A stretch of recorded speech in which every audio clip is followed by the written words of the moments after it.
MiG-29 interceptor of the Indian Air Force (IAF) crashed during a training mission near Punjab's Jalandhar today. The pilot ejected safely. He was soon taken away in a rescue helicopter, the IAF said in a statement. The IAF operates over 60 MiG-29s, all of which have been upgraded with advanced avionics and better weapons to convert them into multi-role jets that can perform air-to-air and air-to-ground missions equally well. Joint team of the Rashtriya Rifles, the Jammu and Kashmir Police's Special Operations Group and the Central Reserve Police Force launched a massive cordon and search operation in Pulwama district's Awantipora late on Tuesday evening. Commander-in-Chief of Hezbollah Mujahideen Riyaz Naiku was killed in an encounter.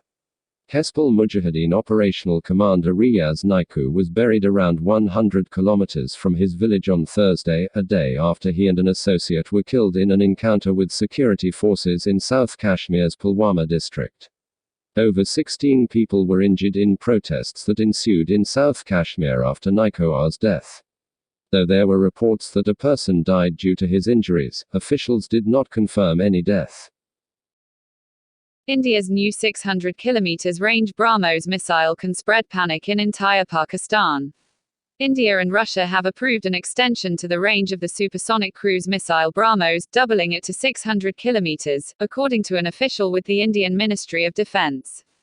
Two countries came to agreement October 26 at a meeting here of the 16th Intergovernmental Commission on Military Technical Cooperation, co-chaired by Indian Defence Minister Manohar Parrikar and his Russian counterpart. The increased range of the BrahMos will double the standoff engagement range to 600 km for practically every platform that uses the cruise missile. Currently, the BrahMos is warship-launched and land-based while the air version is still in the testing phase and likely will be adopted by year-end.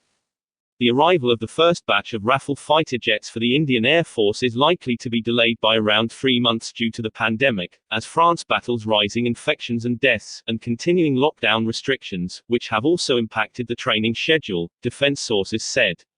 In mid-March there were 8 to 9 weeks of training left before the first major group could move to India for starting operations here. Some logistic support equipment and test equipment were also to be flown to Ambala beginning April, which is postponed as of now due to the lockdown and restrictions on flights imposed by India.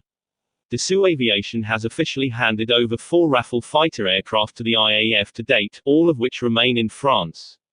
The first 3 aircraft were handed over in a ceremony in November 2019. Prior to the COVID-19 outbreak, 14 more fighter jets were scheduled to be delivered by February 2021. Delivery of the 14 additional aircraft will likely now also be delayed.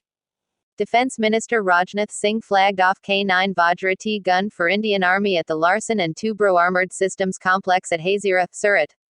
The gun weighs 50 tons and can fire 47 kilograms bombs at 43-kilometer distant targets. It can also turn around at zero radius. Under the Centre's Make in India initiative, L&T won the 4,500 rupees crore contract from the Ministry of Defence to supply 100 units of K9 Vajra T 155 mm, 52 caliber tracked self-propelled gun systems in 42 months to the Indian Army. In a traditional inauguration ceremony, Defence Minister was seen offering flowers to the gun and broke a coconut. Singh also drew swastik symbol with kumkum tilak on the new artillery.